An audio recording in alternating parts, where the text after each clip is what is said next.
All right, so today's topic, as you guys know, is all about fatty liver. So we're going to be talking about what causes fatty liver, what sets the stage for it, what foods cause it, what foods reverse it, and how do you actually get rid of it, because it can be a pain in the butt. And most importantly, we're going to talk about the connection between fatty liver and insulin resistance and high cholesterol, because they're all related. So here's what we'll cover. What is fatty liver disease and what foods cause it? Number one. Number two, why fatty liver causes insulin resistance and how that elevates your blood glucose, your cholesterol, and your triglyceride. Number three, why low carbohydrate diets actually cause fatty liver disease. That is the problem. Number four, what's the deal with statin medications? And then number five, how can you reverse fatty liver using your diet? Because it's possible, I'll tell you that. But we got to do it in a very specific manner. And we highly recommend staying until the end because we always have some fun bonuses for you guys. And we got a new bonus this week that we've never offered before. So if you want to take advantage of that bonus, you got to be here at the end. No question. All right, here's my quick story. I think a lot of you guys probably know me. If you don't know me, my name is Cyrus. I was diagnosed with 3 autoimmune conditions in my senior year of college. So I was 22 years old. And, I've been an athlete my whole life, thought I was eating healthy. And within a 6-month span, I developed Hashimoto's thyroiditis or hypothyroidism, alopecia, and type 1 diabetes at the same time. So within a 6-month period, my health went from what I thought was good to terrible. And I was very confused. So my doctors told me to eat a low carbohydrate diet because that's the one-size-fits-all prescription for all people with diabetes. So they said, here, eat these foods: cheese, butter, eggs, bacon, meat, and eat small amounts of fruits and eat small amounts of carbohydrate-containing foods like bread. And I said, cool, that's exactly what I want to do because I like those foods. Great. So I did it. And the goal was to make my blood glucose more controllable, but I did the exact opposite. My glucose was all over the place. I was on the roller coaster, and it was a painful process. And my blood glucose meter was acting like a random number generator. I literally had no idea what number was going to appear at any given moment in time. So as a result of that, I became frustrated. I lost a lot of energy, and I became very depressed. The worst part, the icing on the cake for me, was that I couldn't be as active as I wanted to be. And I'm an athlete. I grew up as an athlete, playing soccer, playing baseball, weightlifting. And when my movement got restricted, I got really frustrated. So under the guidance of a nutrition pro, I changed my diet because the low carbohydrate diet clearly wasn't working. So I started eating foods like you see on the screen here: colorful fruits, vegetables, 100% plants. I got rid of all animal-based products because I had a sinking suspicion that I was doing things incorrectly. So I transitioned to a low-fat, plant-based whole food diet. And this is what happened. My carbohydrate intake took a giant increase. It went from about 125 grams per day all the way upwards of 600 grams per day in a short period of time. My fat intake followed the red. So my carbohydrate was in blue, went way up. My fat intake went from approximately 80-ish grams per day all the way down to between 10 and 20 grams per day. I didn't know what was going to happen to my insulin use. I was terrified that it was going to do the blue thing and it was going to go up, but instead my insulin use fell by 43% in the first 3 weeks. So I was eating more carbohydrate for less insulin. Something was very interesting in this situation. I didn't know what it was. What I did notice was that my fat and insulin were tracking together. So the less fat I was eating, the less insulin I needed. And to me, that was fascinating because nobody had told me that they were connected. So the linear diabetes model says this: eat less carbohydrate, have less blood glucose, use less insulin. This did not hold true because I was not eating less carbohydrate. I was eating more carbohydrate here, and then I was getting less insulin and less blood glucose. So something about this model just didn't make any sense. So I went back to school. I studied at UC Berkeley for 5 years. I got a PhD in nutritional biochemistry. And there I was able to read everything under the sun about insulin resistance and try and understand what the heck it is. And I wrote a thesis, my PhD thesis, on the causes of insulin resistance and how you can actually eliminate it using your diet and using your lifestyle. So here I am 15 years later. after I was initially diagnosed in 2002.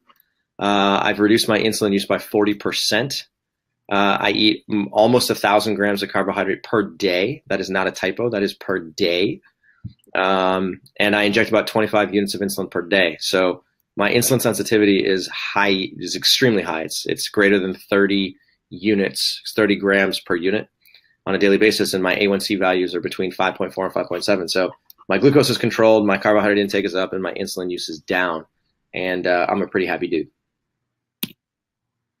Okay, my name is Robbie. I got feedback. Hope you don't have feedback. Some people know me on Instagram, on social media as Mindful Diabetic Robbie, where I love to share my lifestyle.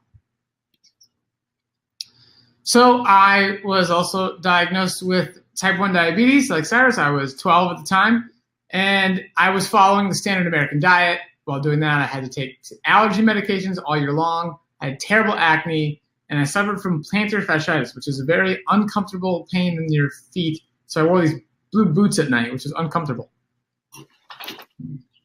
So, of course, similar to Cyrus, you start learning what your doctors tell you to do. You start Googling, and eventually you come across a low-carbohydrate diet. So that's what I tried to improve my situation, and I became a member of the Weston A. Price Foundation. I was avoiding fruit because it was high in sugar. Instead, I was getting my energy from grass-fed beef and raw milk and stuff like that. So eventually, I learned some more. Like, this isn't working. I started Googling, learned some more, found a low-carb, plant-based diet. So this is where, again, I had to avoid fruit. I was eating mostly nuts, some olive oil, lots of greens, but I suffered from terribly low energy, and I almost blacked out several times on campus. It was getting pretty scary. So at this point, I've been through my naturopath, I've done all kinds of things. I feel like I've tried a lot, and I'm still not finding solutions, not feeling well. And I was told next thing to try would be chelation therapy. It was going to be expensive. I'd have to drive very far, but I was at a point where I'll do anything. It was like in desperation mode. And luckily, I found a mentor who taught me about low-fat, plant-based eating. And I signed up for his coaching program. It was 3 months of coaching and absolutely changed my life. It was incredible. So I learned how I could eat fruit.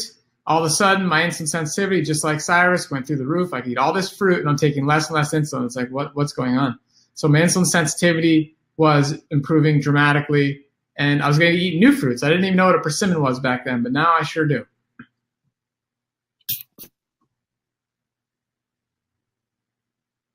So now it's over 10 years later of eating nothing but fruits and vegetables.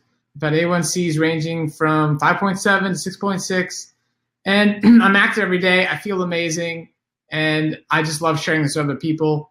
And I can't wait for you guys to learn from tonight's presentation. Fantastic. All right. So here's what we're going to go over today. A lot of things, but the first question I want to ask is, what is fatty liver? And most importantly, what causes fatty liver? Because it's not that straightforward. It is straightforward from the biology perspective, but it's not that straightforward from an internet search on Google. Okay. So here's something to think about. Your liver is, without doubt, the hardest working tissue in your body. There is no question about it. Your liver performs more metabolic reactions per second than any other tissue in your body. More than your brain, more than your heart, more than your muscle tissue, more than your thyroid gland, more than your kidney. There's no tissue in your body that comes even close to as many chemical reactions as your liver every second of every day of your life. So what does that mean? Your liver performs a number of metabolic functions that are very important for regulating your glucose metabolism and your cholesterol. The first thing that your liver does is it stores glucose. It also produces glucose when necessary. It drops glucose back into your blood to make sure that your brain has an adequate supply at all times. Your liver is also responsible for making fatty acids. So it actually secretes fatty acids into your blood. It also clears fatty acids out of your blood. So in the same way that glucose is a two-way mechanism, Your liver stores glucose and produces it. Your liver also stores fatty acids and manufactures them and secretes them. In the same way, your liver also manufactures or releases cholesterol, and it stores cholesterol. It pulls it out of the blood to protect tissues against cholesterol overload. Your liver also manufactures this stuff called bile, and bile is necessary because it helps you digest fat-rich and protein-rich foods. Without bile, you would not be able to eat fat and protein-rich foods. Your liver is responsible for making bile. Your liver also detoxifies drugs, meaning that if you take an Advil or you take metformin, these drugs do not last forever. Over the course of time, they are detoxified and they are broken down into water-soluble compounds. Your liver is responsible for that process. Your liver also clears red blood cells out of circulation. So red blood cells that have died or red blood cells that are old get cleared out of your blood by your liver.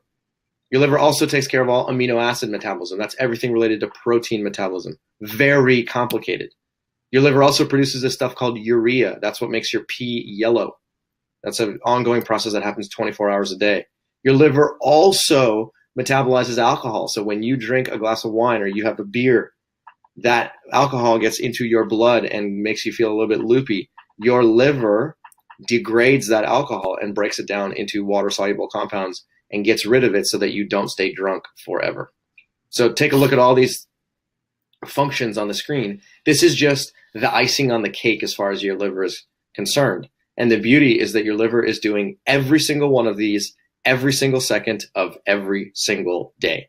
So if you haven't given your liver a hug recently, please do, because it is the hardest working tissue in your entire body. So because your liver does so much work, because your liver stores glucose and gets rid of it, because your liver stores cholesterol and gets rid of it, because your liver stores fatty acids and gets rid of it, your liver is basically it's a shield. It protects tissues all throughout your body, and it allows tissues all throughout your body to function normally. First and foremost, your liver protects your brain. There's no question about it. If your liver is altered in its function, your brain cannot operate properly. If your liver is altered in its function, your muscles get pissed off. If your liver does not function properly, your heart takes a beating. If your liver does not function properly, your vasculature goes out of whack. If your liver does not function properly, your kidney gets damaged. If your liver does not function properly, your adipose tissue gets damaged. Okay? So the fuel that goes into your mouth is reflected. Let me put it this way. The fuel inside of your liver is reflected by the fuel that goes inside of your mouth. So you can really think of it as though the macronutrient proportions of your diet, your carbohydrate to fat to protein ratio, is really what determines the carbohydrate to fat to protein ratio inside of your liver. So what do I mean by that? Okay, suppose you eat a diet that's high in fruits and vegetables, okay, and it's also high in, okay, and it's all being a low-fat, plant-based, whole foods diet, just like we recommend, and you end up deriving the bulk of your calories from the foods that you see on the screen. In this situation, you end up with fuel being stored as you see here. You end up with a significant amount of glucose inside of your liver. You end up with small amounts of cholesterol inside of your liver and small amounts of fatty acids, okay? You might ask yourself, well, wait a minute. The foods that I see on the screen here, they don't contain cholesterol. So what's going on here? There's no cholesterol in fruits and vegetables. There's no cholesterol in beans. There's no cholesterol in whole grains. So why are there two red circles on my liver? Okay. Well, it turns out that your liver actually manufactures its own cholesterol. So everybody has a liver that manufactures cholesterol. It's part of the metabolic reactions that occur inside of it. And when you allow your liver to manufacture its own cholesterol and distribute that cholesterol to tissues all throughout your body, which is a totally normal and physiological function, then your liver is capable of conducting that whole symphony. The problem arises when you overload your liver with too much cholesterol from your diet. So in this situation, again, we're deriving most of our energy from carbohydrate sources, from fruits, vegetables, whole grains, and legumes. And as a result of that, we're ending up storing most of the fuel inside of the liver is blue, which is glucose, and then small amounts are red and small amounts are yellow. Now, if instead you ate a diet that looked more like this, you had some red meat, you had some chicken, you had some salmon, you had some dairy products, and you had some eggs. So maybe you're eating like a paleo-ish diet, or maybe you're eating a more of a standard American diet, or maybe you're eating a ketogenic diet. Okay. As a result of this, the fuel inside of your liver is now going to be affected. So as a result of this, there's less blue, right? The foods that you're consuming have less glucose inside of them. There's no glucose inside of meat, red meat or white meat. There's no glucose inside of fish. There's small amounts of glucose inside of dairy products, and there's no glucose inside of eggs. So as a result of that, since there's no glucose coming into your mouth, then your liver, the only glucose that it's going to keep is the glucose that it can manufacture itself. At the same time, there's more fatty acids shown in the yellow, and there's more cholesterol shown in red, because the fatty acids and cholesterol came from the food that you see on the screen. So fatty liver disease is really a progression of multiple stages. So when you start out with a healthy liver, okay, a healthy liver can then progress to a fatty liver. And the reason it becomes a fatty liver is, as the name indicates, it's because there are deposits of fat which lead to a liver enlargement. So not only does your liver actually accumulate fat inside of it intracellularly, but your liver actually gets larger. Okay, it can grow by 2, 3, 5% in size, which is kind of a big deal, because when your liver is fully formed, it's not designed to actually become larger unless it has no choice but to suck up too much fat coming from your mouth. So after you develop fatty liver, it can then progress into what's called liver fibrosis, at which you have scar tissue that's beginning to form as your liver is starting to lose its overall function. And then when liver fibrosis progresses, you end up with what's called liver cirrhosis. And liver cirrhosis, think of this as like end stage liver disease. And this is where connective tissue has started to grow inside of your liver, and your liver basically loses its overall function. If you develop liver cirrhosis, the only way to recover from this is via a liver transplant. Okay, so our goal is to try and basically stop the process at fatty liver. And if you have been diagnosed with a fatty liver, or if you're on your way to a fatty liver, find a way to turn it back into a healthy liver. Okay, because again, once you get into fibrosis and cirrhosis, you're ending up with very, very challenging conditions that are very difficult to reverse.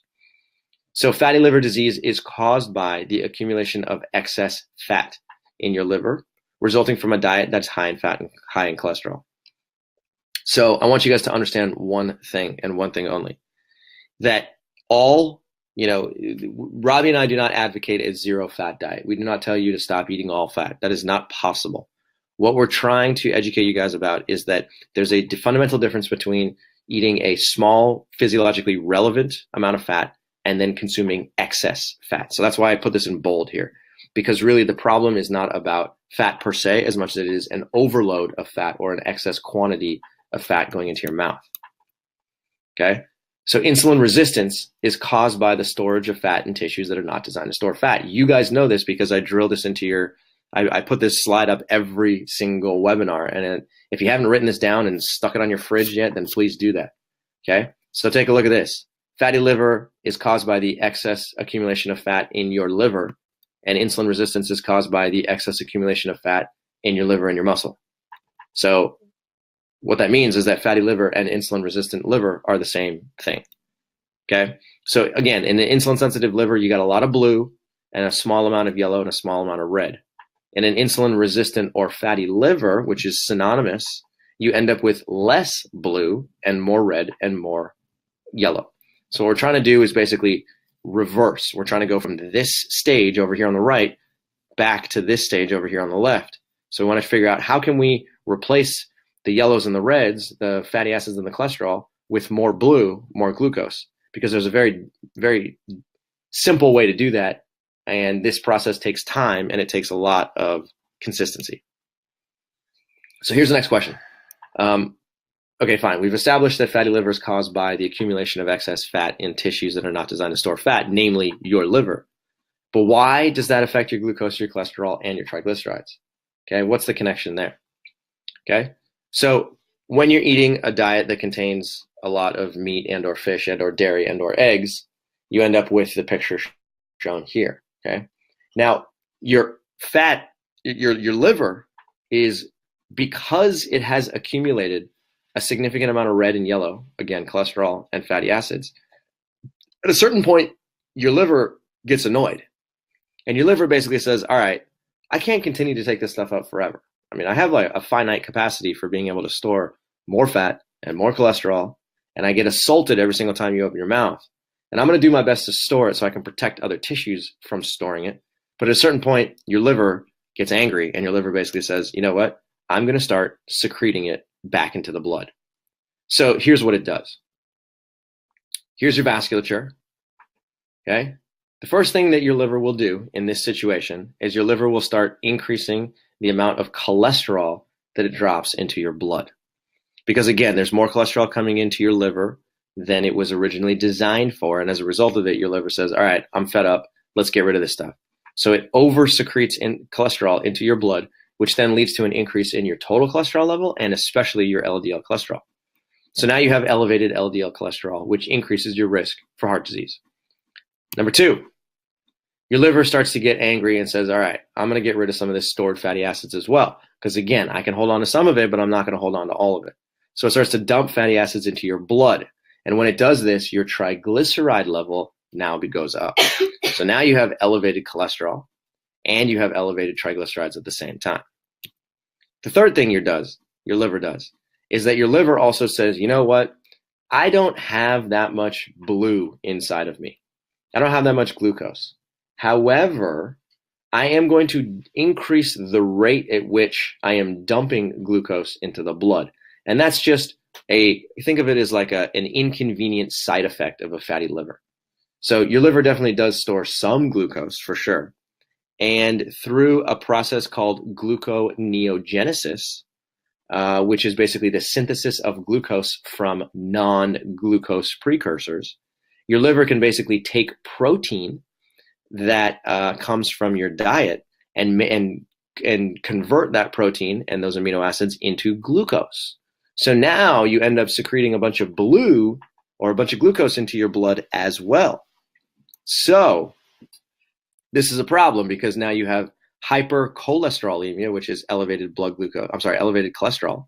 So your LDL cholesterol went up, your triglyceride also went up, and now your glucose is also going up. So that's a problem because now your blood basically is the storage vehicle for so many excess nutrients, and that's why your levels of all three of those go up. So in this scenario, now you have a lot of cholesterol, fatty acids, and glucose in your blood. So your pancreas gets involved, and your pancreas says, all right, well, I can solve one of these problems. What if I just made some more insulin? So your pancreas starts to make more insulin, and the purpose of that insulin is to basically take the blue or the glucose out of your blood.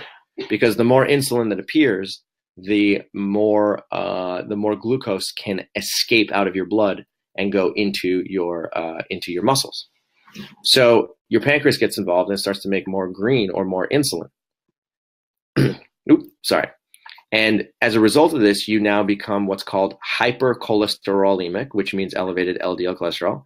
You become hyperlipidemic, which means that you have elevated triglycerides. You become hyperglycemic, which means you have more glucose. And you become hyperinsulinemic, which means you have excess insulin. So this is a not single, not double, not triple, but quadruple whammy that all started because your liver started accumulating too much fatty acids and too much cholesterol. So you might ask yourself, well, okay, what's the big deal with glucose export? Okay, my liver is going to be dumping glucose into the blood at all times. Okay, here's what happens. If your liver over secretes glucose into your blood, you end up with increased fasting glucose, increased post-meal glucose, increased blood glucose variability, meaning that your glucose on a day-to-day basis is fluctuating all over the place in the same way that mine fluctuated back in the day before when I was consuming a low carbohydrate diet. And then on top of that, you also have increased insulin concentrations like we were just talking about. So you end up with a whole bunch of frustrating consequences that happen directly to your glucose metabolism. Okay, so then you might ask yourself a simple question. You might be like, well, this is ridiculous. How come my fasting blood glucose is elevated, right? Your fasting glucose is elevated because your liver is constantly manufacturing glucose and dumping it into your blood. Okay? And again, this all occurred because your liver is suffering not from too much glucose in your diet, not from too much carbohydrate, from too much fatty acids. Okay? Fatty acid sets the stage. Blood glucose is the effect. Okay, so why is cholesterol export a problem? Here's why. When your liver dumps a bunch of cholesterol into your blood, you end up with all of these problems. Number one, you have what's called more VLDL, which is the precursor to LDL. So you end up with more LDL, which means that you end up with more arterial plaque, which means that you end up with a higher risk for hypertension, and you have a higher need for statin medication. Okay, if you have even slightly elevated cholesterol, you go to your doctor. Your doctor is likely to tell you that you want to get onto a statin medication, and a lot of them will put you onto a high-intensity statin medication protocol. And then you also end up with what's called an increased risk for all-cause mortality, which is premature death from any cause. So simply by having too much cholesterol floating in your blood, you end up at a higher risk for chronic disease and a higher risk for death. That's a problem. So then you might ask yourself, well, how come my doctor keeps telling me that I have to be on statin medication?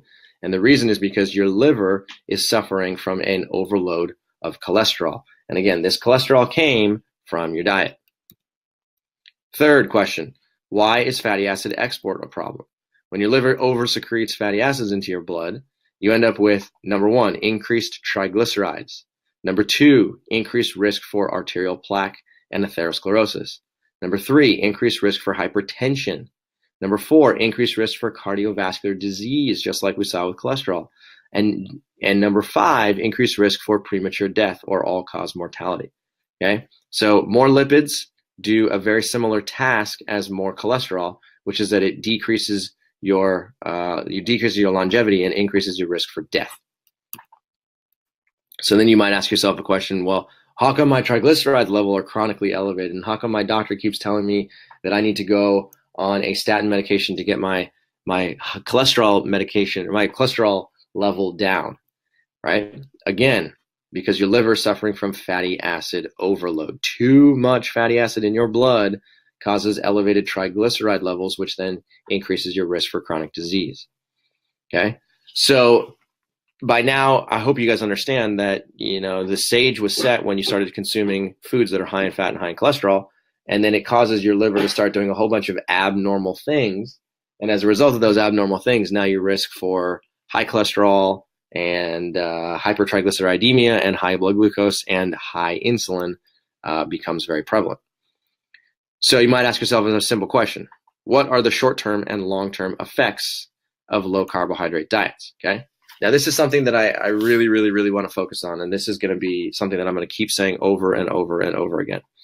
The reason that many people and medical professionals love low carbohydrate diets is because in the short term, they lead to a number of metabolic improvements like weight loss, decreased glucose variability, reduced A1C value, reduced insulin use, reduced cholesterol, reduced triglycerides. So everything that I just showed you on the screen about too much cholesterol and too much fatty acids, that happens in the long term, generally. In the short term, you can actually end up with improvements. And that's why doctors love them, and that's why people love them, because as soon as they go onto a low carbohydrate diet, boom, you lose 15 pounds, 20 pounds, 30 pounds. And you end up decreasing your glucose and decreasing your lipids. Who doesn't want that? That means things are moving in the right direction. However, those are all short-term effects. In the long term, low carbohydrate diets significantly increase your risk for chronic disease. What kind of chronic disease? Here's what. Heart disease, hypertension, high cholesterol, triglycerides, increased risk for atherosclerosis. Okay? Another thing that happens is that you end up with an increased level of insulin resistance, increased fatty liver, okay? Increased risk for diabetes. You end up with more inflammation, increased risk for kidney failure, increased risk for cancer, because cancer is an inflammatory condition. You end up with weight gain.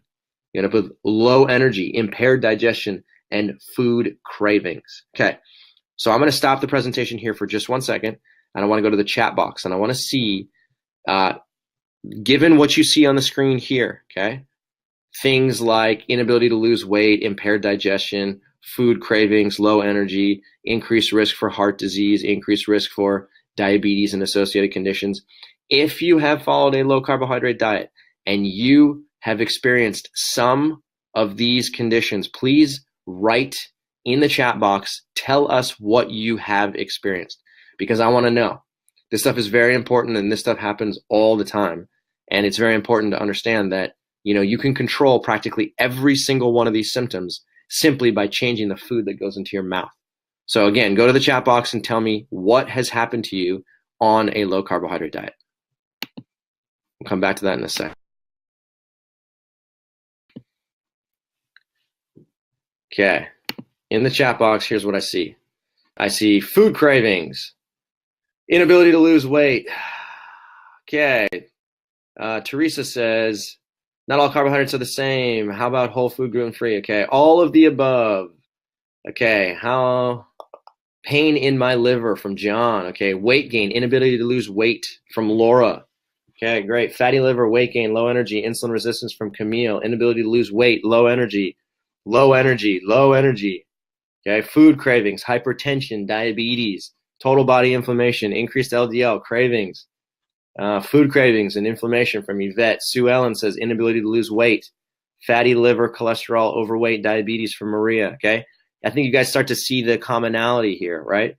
You know, these low carbohydrate diets, whether it's an Atkins diet or a ketogenic diet or a paleo diet, they cause serious problems. And you can look at the chat box and you can see from other people just like yourself, this is what happens over the course of time.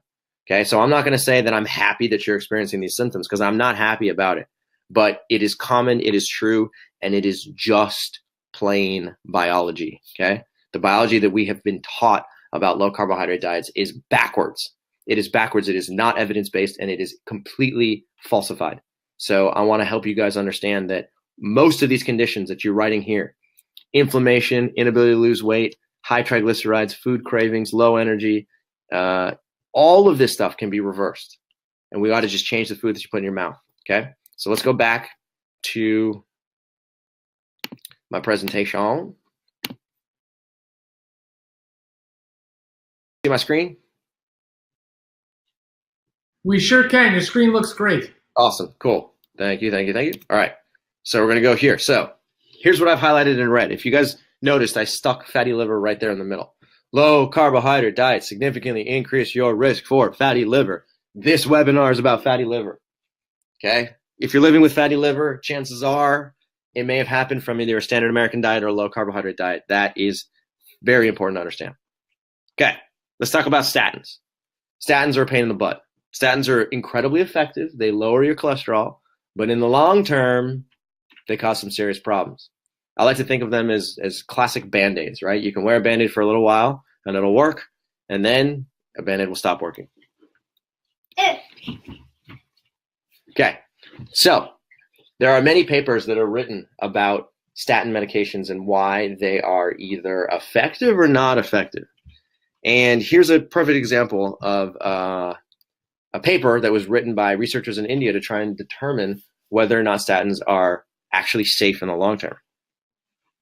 In this paper, here's what they list. These are side effects of statin medications.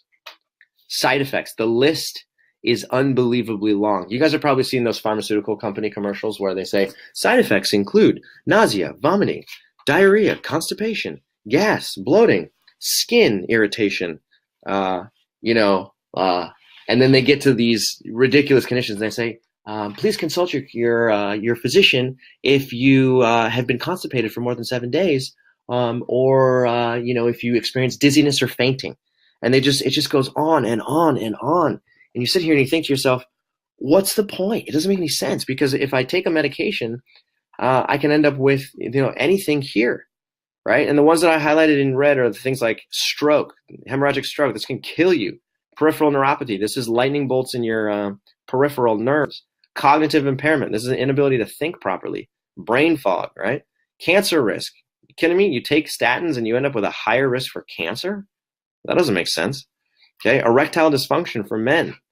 Okay, and I just went through a small number of these things. There's a whole long list of these things. Okay, here's another question, or here's another paper. Right, statins increase your risk for diabetes. What? How can that possibly be the case? Well, this one paper shows, this is a paper that basically is a meta-analysis. So basically this is a paper that goes through and analyzes the data from many other trials. So they're analyzing all these trials and they're basically saying, this is what we found by the majority of all the trials that we've seen.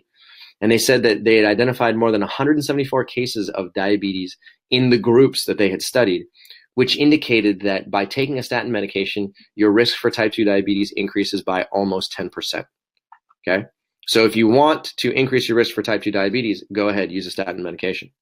Okay, another paper, another meta-analysis that identified similar studies, but also different studies, found that your risk for diabetes increases by 12%. So it's a slight difference, but the fact of the matter is both of these found that you take statin medications to control your cholesterol, you end up increasing your risk for diabetes. In my mind, it's not worth it. Okay? So here's a simple question. How can you reverse fatty liver using your diet? Okay? Do you guys, in the chat box, here's what I want you guys to think about. I want you to answer a simple question. Do you think it's possible to reverse fatty liver using your diet? Okay? You just give me a yes or no. Because I know the answer, and I think I know what you guys are going to write in the chat box. But tell me what you think. You think it's possible? Robbie, what do you see in the chat box?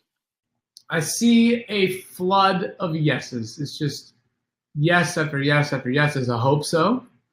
Somebody says yes, whole food diet. No. Somebody says hell yeah. Is there anybody that says no? I honestly don't think they're coming in very fast, so it's hard to read all of them, but I don't think I saw a no. There's a very smart people in the audience. Okay, guys, how do you do it?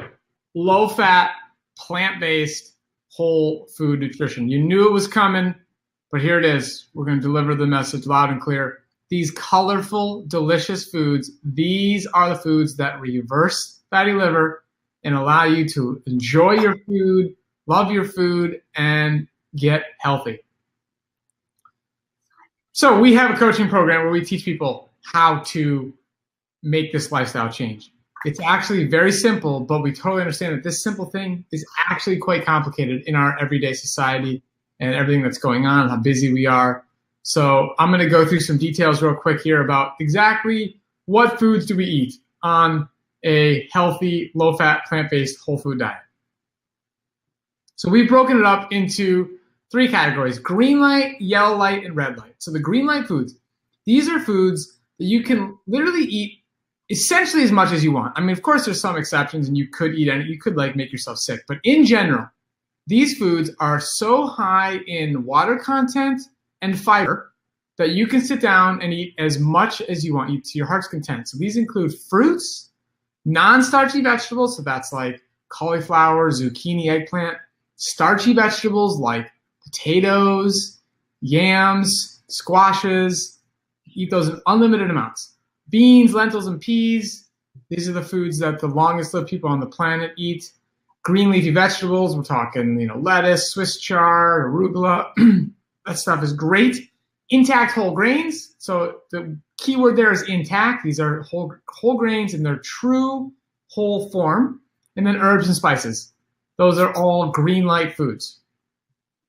Now, the yellow light category, these are foods you want to have a limited amount of. You do not want to sit down and eat as much as you want of these. This will cause a problem. So nuts, seeds, avocados, coconuts, olives, these are high-fat plant foods. They're still part of a low-fat, plant-based whole food diet, but you got to eat them in moderation. These are very calorie-dense and high in fat, which is what we're trying to avoid here. That's how we're reversing fatty liver.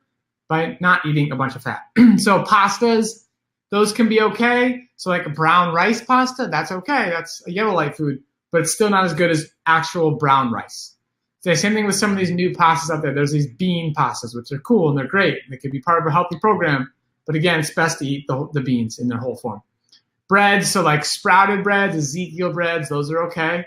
Those can be part of the program, but again, whatever that bread was made out of, it's better to have that intact whole grain in its whole form. Now, the red light foods.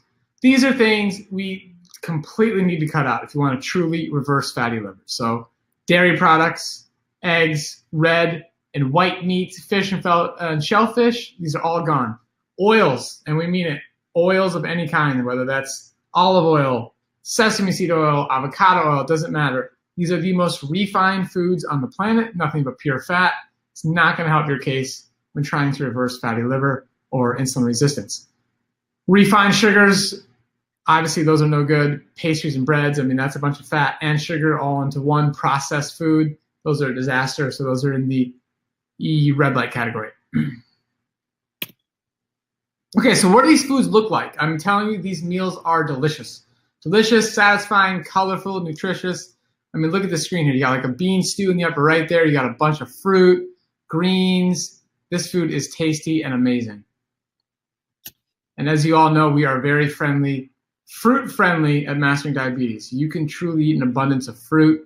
And the key is to enjoy that in its whole form. And even if it's a, quote unquote higher glycemic food, when you eat that with other vegetables and non-starchy vegetables and greens, it doesn't become such a big issue. So fruits are a big part of this program.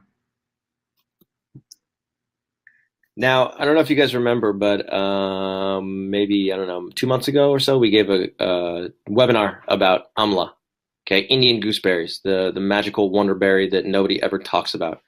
And in that webinar, we talked about the benefits of consuming amla on a daily basis because it's the world's highest antioxidant containing food.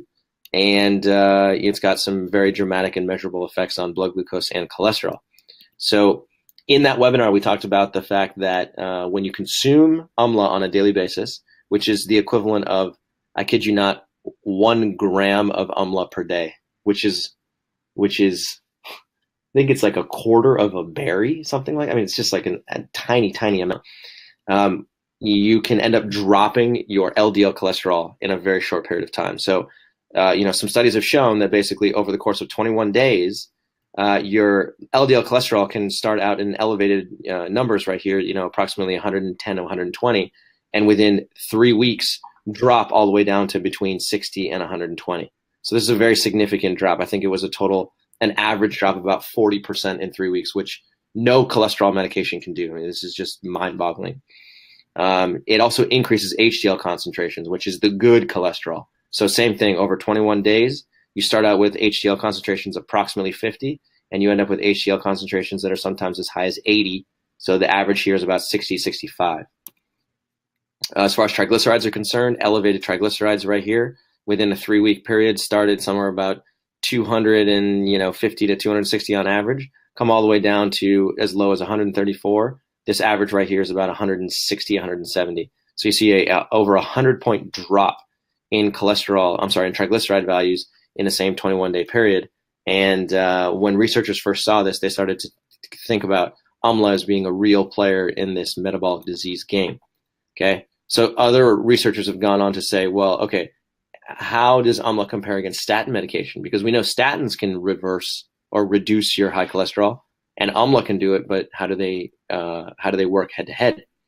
So the way that this paper was done was that they took 60 people living with hyperlipidemia, which is basically elevated fatty acids, and they split them up into 2 groups. So the group 1 had 40 people who were taking the amla capsule. And this is half of a gram of amla. I mean, I'm talking a tiny amount. So 40 patients took a half a gram of amla per day. And then 20 patients were given a simvastatin capsule. Simvastatin is just a type of statin medication. Okay. So over the course of time, they basically followed them for 42 days, which is 6 weeks. So the question is, what happened? Okay. So in black, you see simvastatin, and in white, you see amla. So Total cholesterol went down in both groups equivalently. LDL cholesterol went down in both groups equivalently. HDL cholesterol went up in both groups approximately the same. It looks like simvastatin was a little bit more effective. The only way that simvastatin won is because it decreased VLDL concentration and triglycerides. So you might look at this and you might think to yourself like, all right, well, Umla did pretty well, but it didn't do as well as the statin medication. And you're right, it didn't do as well. But remember the screen that I showed you before. In the long term, Umla has zero long-term complications. In the long term, statin medications have an entire list of complications, and they increase your risk for diabetes. So you ask me, cost-benefit analysis, I would say I would take Umla in a heartbeat because it's much more effective in the long term. Okay, here's another paper. They took glimepiride, which is a commonly prescribed drug, oral medication for dropping fasting blood glucose. In red, patients with elevated fasting blood glucose who were in the type 2 diabetes range took glimepiride, and over the course of 3 weeks were able to drop their fasting glucose right here into the sub 100 safe zone. Patients were fed either 3 grams of Umla, 2 grams of Umla, or 1 gram of Umla per day. And all 3 of them were able to drop their fasting glucose into the safe zone. And all 3 of them seemed to function approximately equivalently. 3 grams is obviously a little bit more powerful than 2 or 1. But the fact of the matter is all 3 dosages worked. Okay. Now, again, this is within a 3-week period. This is a short period of time to get such a dramatic drop in blood glucose, especially from a plant that is naturally occurring. So when it comes to reversing fatty liver, there's 2 things to think about. Number one, first and foremost, it is so important. I cannot state this more. I cannot overstate this. Number one, consistency, consistency, consistency. Turn yourself into a robot. Do the same thing every single day. Okay. Be incredibly consistent in the food that you're putting into your mouth. Okay. Now people ask me all the time, they say, well, can I have a cheat day? Am I allowed to have a cheat day? And I say, no, there's no such thing as a cheat day. Because if you're having a cheat day and you're eating chocolate chip cookies, what that means is that, number one, you don't like the food that you're supposed to be eating. Okay, so you maybe haven't worked very hard at creating a sustainable diet that you actually do enjoy. And number two, it's getting in the way of your consistency, and that's going to have an untold effect on the health of your liver. So consistency is very important in the game of reversing fatty liver. And then number two, patience is also very important. It seems to be much easier to reverse insulin resistance in your muscle than it is to reverse insulin resistance in your liver. Why? I don't exactly know the answer to that question. But patients can, people with diabetes find it easier to drop their fasting glucose. And let me put it this way. It's easy to get changes in your blood glucose when you follow a low-fat, plant-based, whole food diet. But changes that happen in the short term, sometimes they might take a lot longer to unveil in the long term as far as your liver health is concerned. So you could drop your glucose, which means that the health of your liver and the health of your muscle is improving. But sometimes it takes a little while longer for your cholesterol to respond. And it takes a little while longer for your triglycerides to respond. And it takes a little while longer for your liver enzymes to respond. Okay? Again, your liver is a hard-working, really, really hard-working organ. So because it's doing so much work, because it's there trying to keep you alive and keep you functioning at full capacity, please be patient, okay? Reversing fatty liver is not something that happens over the course of 2 weeks or 3 weeks or a month. Sometimes it can take upwards of 6 months to a year. Sometimes it can take a year and a half to reverse fatty liver, depending on the extent of damage. So please be very consistent and please be very patient in your approach. And when you do that, over the course of time, you can transform the health of your liver. Okay. So like Cyrus was saying throughout this lecture, so what do you got to do to reverse fatty liver? Number one, you have to stop eating the foods that are causing the problem and eat foods that can heal. So that's low-fat, plant-based, whole foods. As you can see in this picture, a bunch of colorful fruits. That is step one. You have to fix the diet. You can't get around that. Now, we've talked a lot about amla. I mean, this stuff is powerful. I mean, you add that plus low-fat plant-based whole food nutrition, and the healing impact is profound. But they work well together. You can't just take the amla and still keep doing what's causing the problem.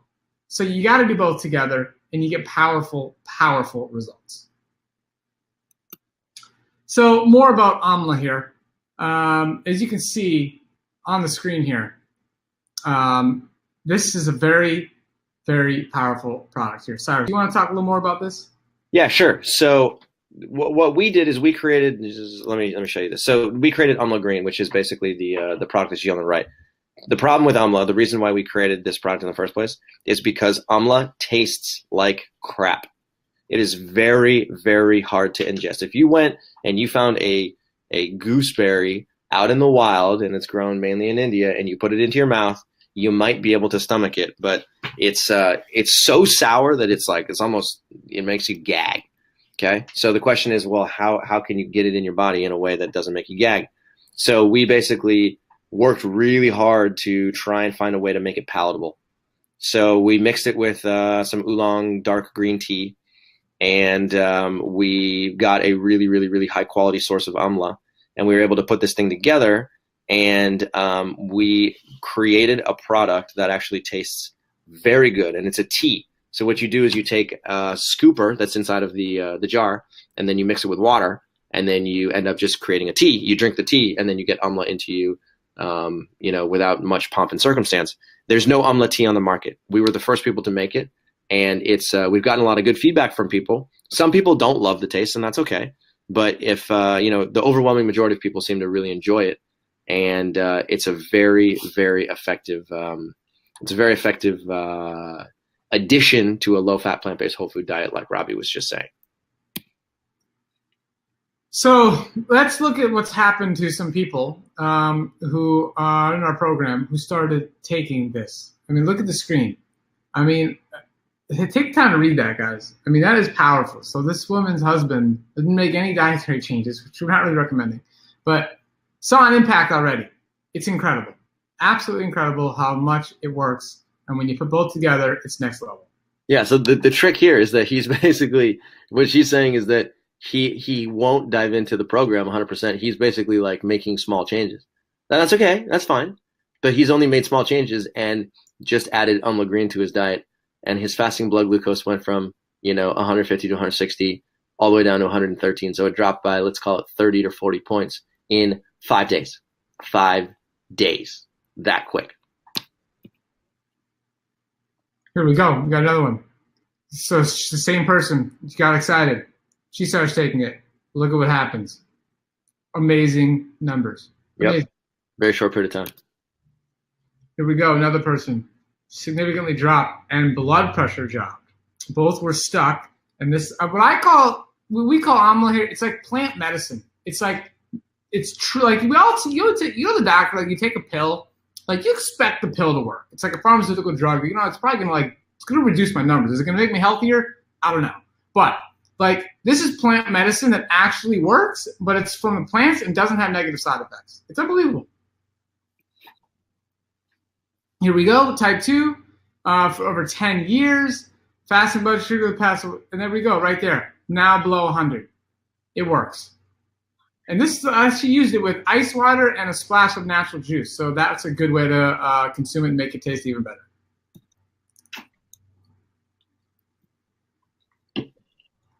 So basically what we're saying, we'll say it one more time, is that, amla is effective. We know that. It works. It's gold.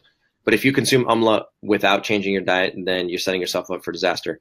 If instead you can consume a low-fat plant-based whole food diet according to the way that we prescribe it in the Mastering Diabetes program, and you add Amla Green, this combination right here, I kid you not, is the most effective fatty liver reversal protocol that I have ever seen. I literally have not seen any other protocol that is as effective. Both of them work independently of each other. You add the two of them together, they have a synergistic effect, which is additive. What that means is that one plus the other is greater than the sum of the parts. So this right here is the way to reverse fatty liver. If you're serious about reversing fatty liver, this right here is going to get you to do that, and it's very effective. So the product is incredibly affordable. So there's different sizes that you can purchase. If you want to save money, you can get the bigger container, and that reduces the size of the serving. So a smaller container, $24.95. So let's go to the questions now and see what kind of questions you guys have. Let's do it. I'll do a quick question right here that came in on the top of the box before we get to our little spreadsheet. But can you overdose on amla, Cyrus? That's a good question. That's a good question. Can you overdose on amla? I want to say sure, of course. I mean, I think the answer is yes. That you can overdose on anything. You can overdose on quinoa. You can overdose on bananas, right? So I would say what we've done is we've made it so that every dose of amla gives you approximately 4 grams. And so we dosed it such that, if you just drank 1 glass of tea per day, that would give you a very generous quantity, and that would have a very strong effect.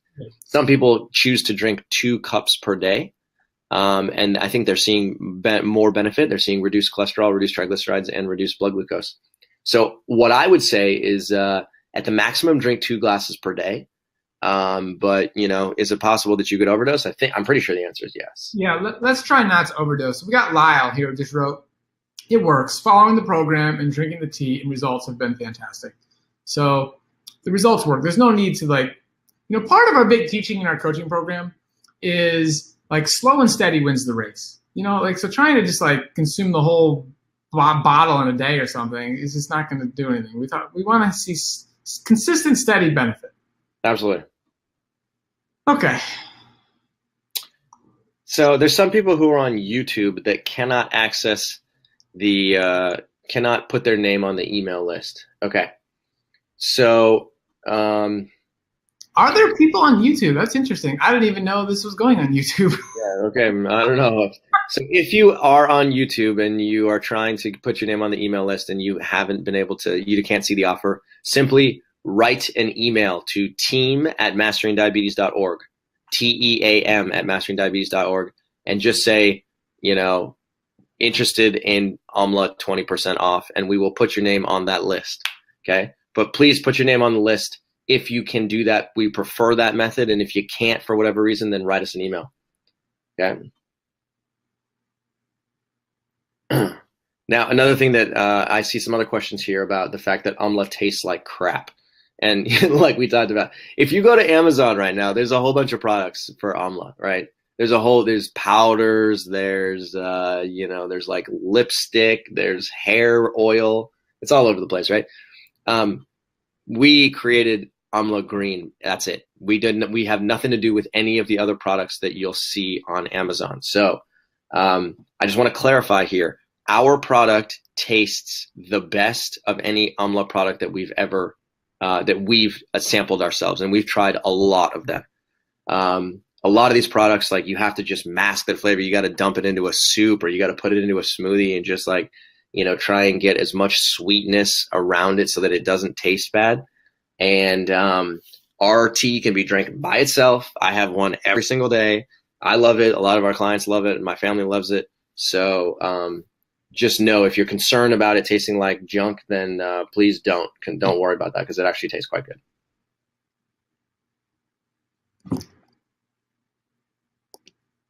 Okay, what other questions we got? Let's see here. Heather, if you could send me the spreadsheet, So I'm just going to go off what's going on in this box. So somebody's asking, some people having weight loss issues on high carb diets. So, I'm going to take that question. If somebody is having trouble losing weight on what you're saying here is a high carb diet, the bottom line is we got to see more details. So that's what we do in our coaching program. Our $29 a month coaching program is we use technology to our advantage and figure out exactly what you're eating and figure out where the problem is. And 9 times out of 10, we can see the blatant errors and we can make some adjustments and we can get you right back on track.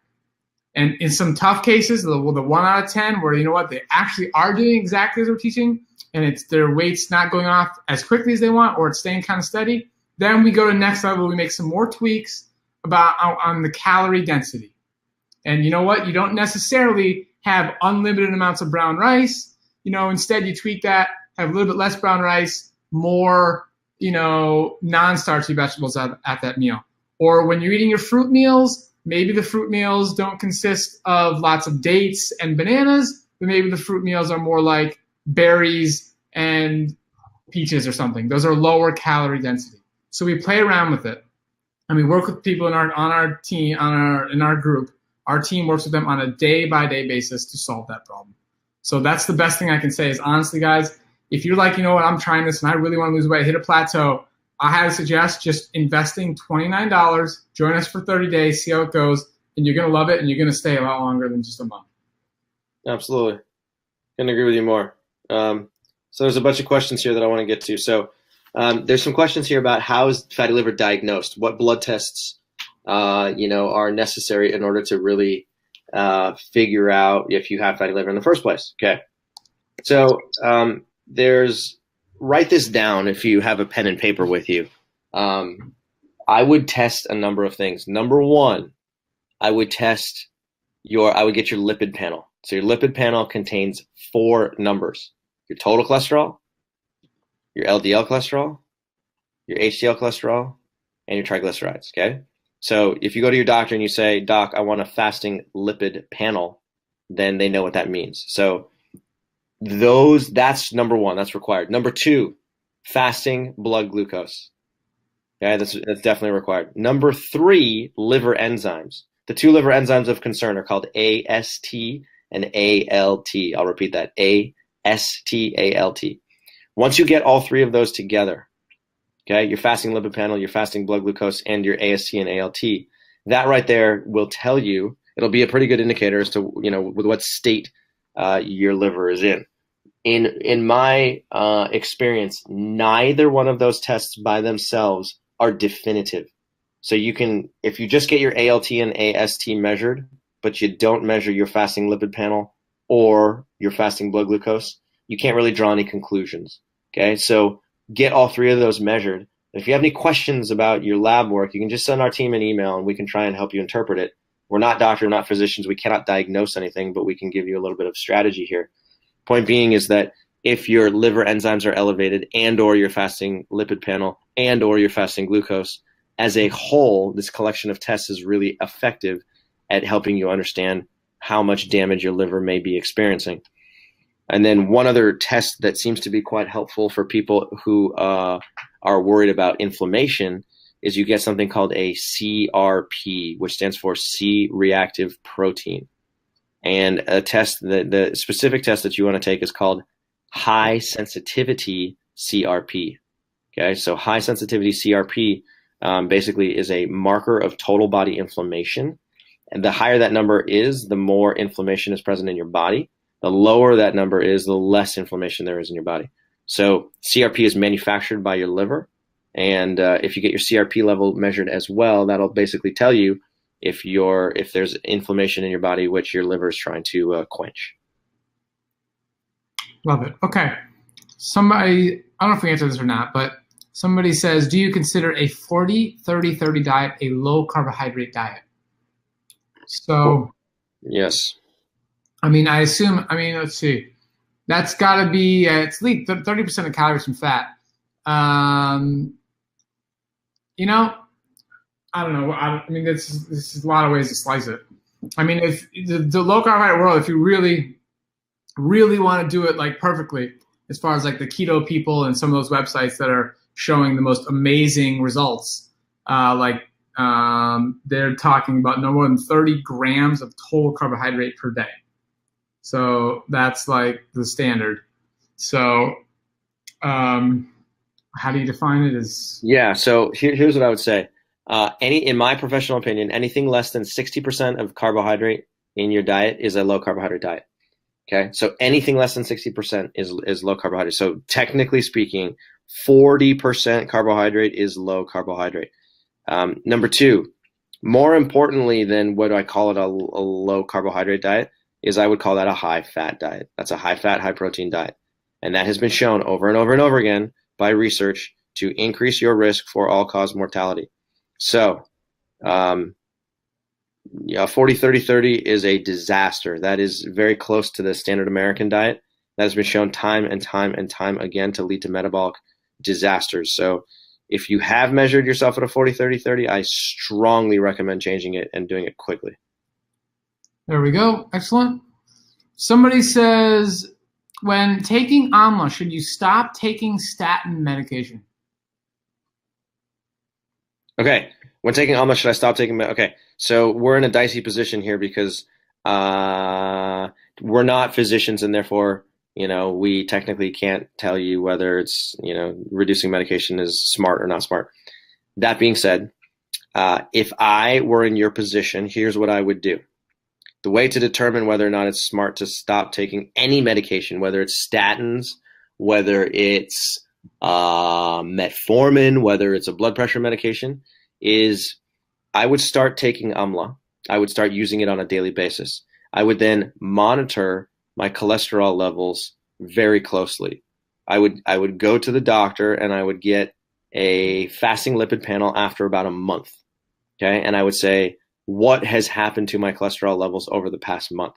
If you're finding that your cholesterol is dropping, it's likely that the AMLA is causing that drop. So then at that point, I would ask my doctor. I would say, hey, doctor, this is what I'm doing. Bring them the product. This is what I'm doing. This is the information I have on it. This is what we know to be true about AMLA. This is why my cholesterol is dropping. Do you suggest that getting off of a statin medication is safe? And if your doctor says yes, then go for it. Oftentimes, you might be in a situation where your doctor is probably going to say, no, there's no way. You have type 2 diabetes. You have prediabetes. Never get off a statin. Never. In that situation, if you don't feel comfortable with that, either find a new doctor or decide what you're going to do independently, maybe consult someone else. But point being is that what I would do is I would start using AMLA, check my fasting lipid panel, and then make a decision based off of that. Terrific. Okay. So on that same tip, there's one more question here from Yosh. Yosh is in our coaching program. What's up, buddy? It's good to see you here. He basically says, are the statins that I'm taking causing high fasting blood glucose? Yosh, I'm going to say they could be. They absolutely could be, because again, we saw that from those meta-analyses, those two papers, that statin medications can increase your risk for type 2 diabetes, which means that they're increasing your level of insulin resistance. That's one of the nasty side effects of them. So if you haven't already started taking Amla Green, I would start doing that. And then again, check your fasting lipid panel after about a month and see if it's actually causing a decrease in your lipids, and see if it's actually decreasing your fasting cholesterol. I'm sorry, your fasting glucose. It's well worth a shot, and there are many people who have seen dramatic positive results already for sure. Okay, let's see what else we got here. You see this one from Deepika about yep, that one right there.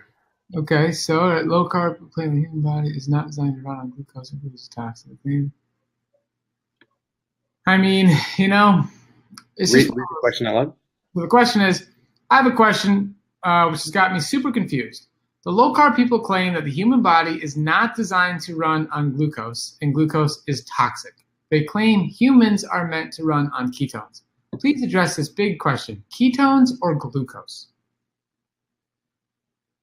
Okay, so here's the deal. The world of the ketogenic diets are hilarious to me. Actually, they're hilarious because it's like a whole bunch of pseudoscience, a whole bunch of pop science that does not have a very strong evidence backing. So people in the ketogenic world will tell you that carbohydrates are your enemy, and that you should never eat carbohydrates because carbohydrates are sugar, and sugar will make you fat, and sugar will spike your insulin use. All of that is a true statement if and only if you are operating in a high-fat environment. I will state that again. Carbohydrates will spike your blood glucose and spike your insulin if and only if you are operating in a high-fat environment.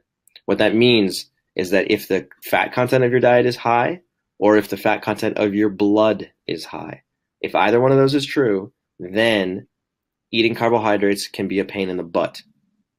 If instead of operating in a high-fat environment, you operate in a low-fat environment and you drop the fat content of your diet, you drop the fat content of your blood, you drop the fat content of your liver, you drop the fat content of your muscle, then and only then can you metabolize carbohydrates without it causing a spike in your blood glucose or your insulin.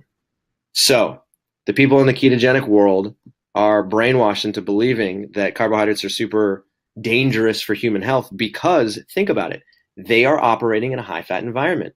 So if you are on a ketogenic diet, then de facto, you can't eat carbohydrates. It's just not going to work. Your blood glucose is going to spike every single time you put a potato in your mouth. Your glucose is going to spike every single time you eat a banana. Okay? So there are plenty of people following ketogenic diets where they basically are, carbohydrates are the plague to them. Because the second they put anything carbohydrate rich into their mouth, their glucose goes through the roof. What they don't understand is that it's actually the fat and protein rich foods that are causing that problem.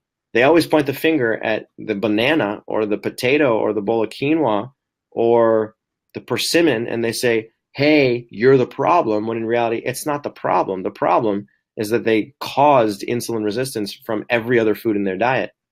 And the effect is that they cannot eat carbohydrate. Okay, so that's why they pass around all this propaganda about the fact that glucose is bad for you and carbohydrates are bad for you. But from a research perspective, it's a load of garbage. Now, another thing is that they'll tell you that ketones are the magic bullet to your health. Okay, ketones are not the magic bullet to your health. Ketones are an emergency backup fuel that your liver manufactures in times of limited carbohydrate supply. So I'll say that one more time. Ketones are an emergency backup fuel that your liver manufactures in times of limited carbohydrate supply. So when you're on a low carbohydrate diet, you end up manufacturing ketone bodies specifically to protect your brain from losing fuel, from starvation. So your liver, again, is synthesizing ketone bodies to protect your brain. And when you're operating on in a ketogenic economy and you're eating a low carbohydrate diet and you're cranking out a bunch of ketones all day long every day, that process can become dangerous over the course of time. A human body was never designed to run that way. This is literally an emergency backup system that was designed to protect your brain. And truth be told, we don't know, as a research community, we do not know the long-term consequences of ketogenic diets. We do not know what's going to happen to your brain health 20 years down the road. We do not know what's going to happen to your thyroid gland 20 years down the road. We do not know what's going to happen to your muscle tissue 20 years down the road after following a ketogenic diet. If you want to be a guinea pig, then go for it, be my guest. But if I were in your position, I would stay as far away from a ketogenic diet as possible because the biology is backwards, the biology is incomplete, and the biology honestly doesn't make any sense.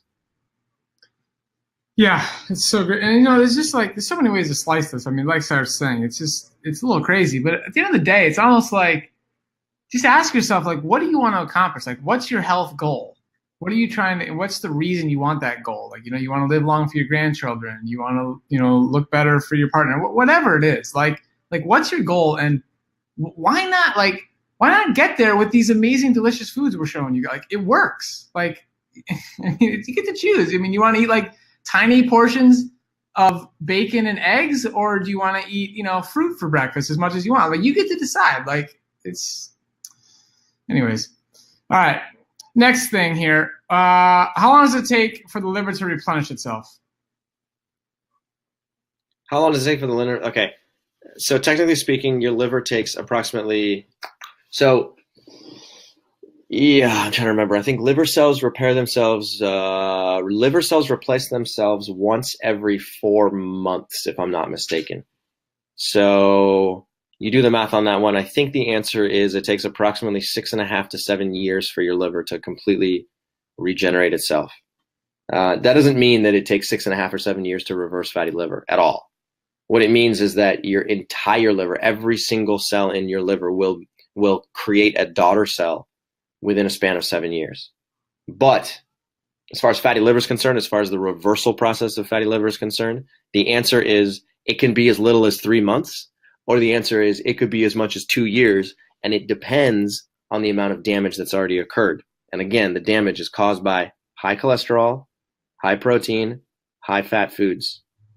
If you've eaten those for a long period of time, you run significant risk for fatty liver. There's also some genetic markers that can predispose you to high cholesterol and high fasting blood glucose. And if those are the case, then that's working against you. But on average, if I had to, take an educated guess here, I would say look for somewhere between 6 and 9 months.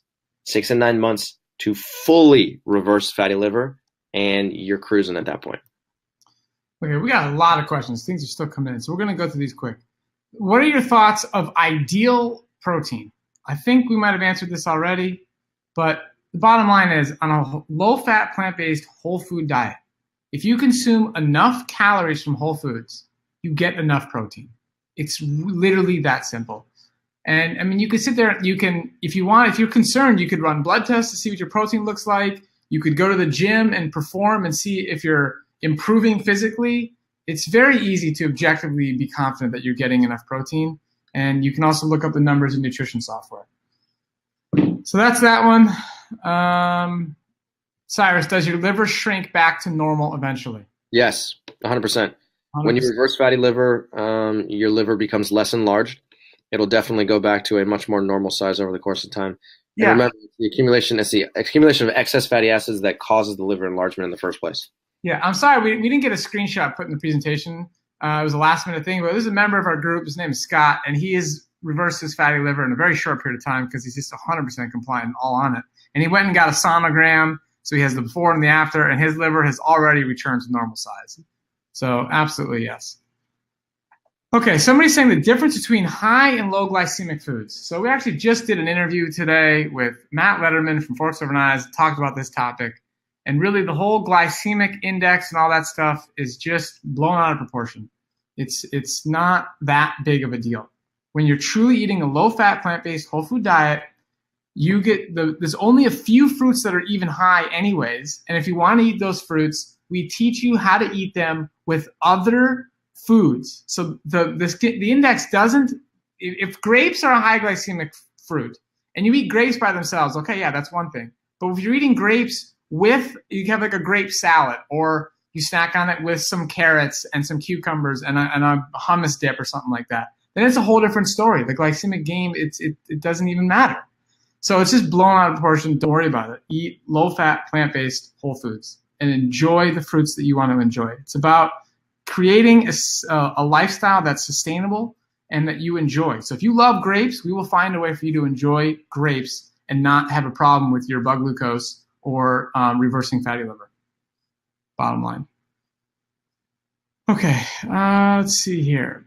Can a healthy type 1 diabetic get his liver to secrete ketones without eating a high-fat diet? I'm not sure I understand that one, Cyrus. What's the question? Say it again. Can a healthy type 1 diabetic get his liver to secrete ketones without eating a high-fat diet? Yeah, I saw that. I don't know what the intent of that question is. I guess the question is, can you go into ketogenesis without eating a high-fat diet? And I'm not sure why you'd want your liver to secrete ketones. Exactly. The ketogenesis is not something to aspire to. Ketogenesis, again, is a physiologically non-adaptive state. It's literally it's a state that your liver goes into in order to protect itself, in order to protect your brain from starvation. So unfortunately, the ketogenic world has basically tried to convince a lot of people that ketogenesis is something that's actually beneficial and that it'll preserve brain health and muscle and liver health in the long term. And I'm telling you guys, this stuff is just like it's voodoo what they're doing. And it's unfortunately I'm not trying to come across as though I'm talking smack about anyone in particular, but I do want you guys to understand that there's a strong difference between evidence-based research and pseudoscience. And this is pure pseudoscience, complete science. And somebody was asking about how, there's a very popular book about the ketogenic diet for Alzheimer's. And there's also a plant-based book that's recently come out as well. So I don't know if you want to address that real quick, Cyrus. Which book? Remember that guy we did the podcast with? He sent us the review on it. But anyways, the point is that he was worried about the fact that ketones are supposed to be good for Alzheimer's. Oh, yeah. Kirk Hamilton. Yeah. Yeah. So ketogenic diets were originally developed as a therapy for epilepsy.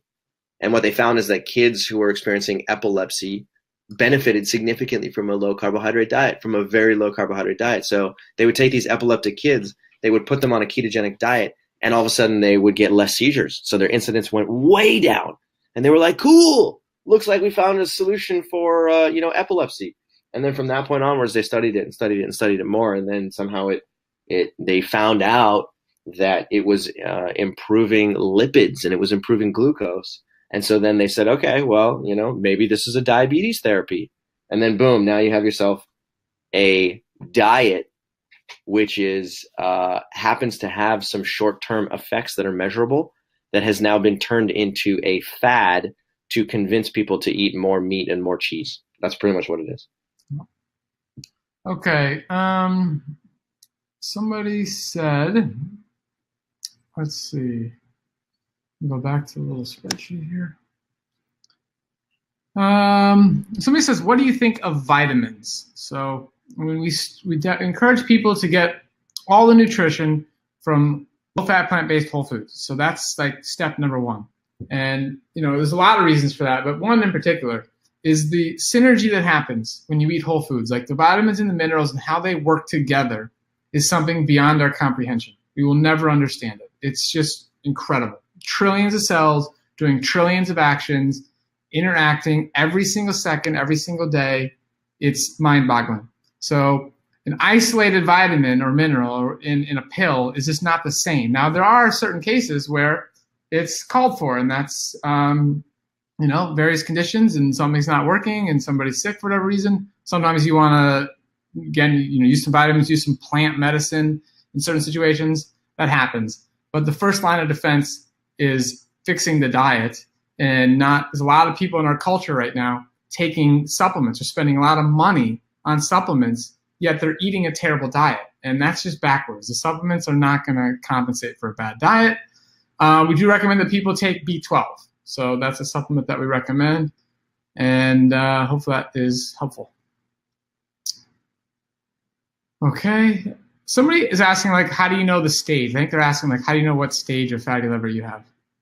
Yeah, how do you know what stage of fatty liver you have?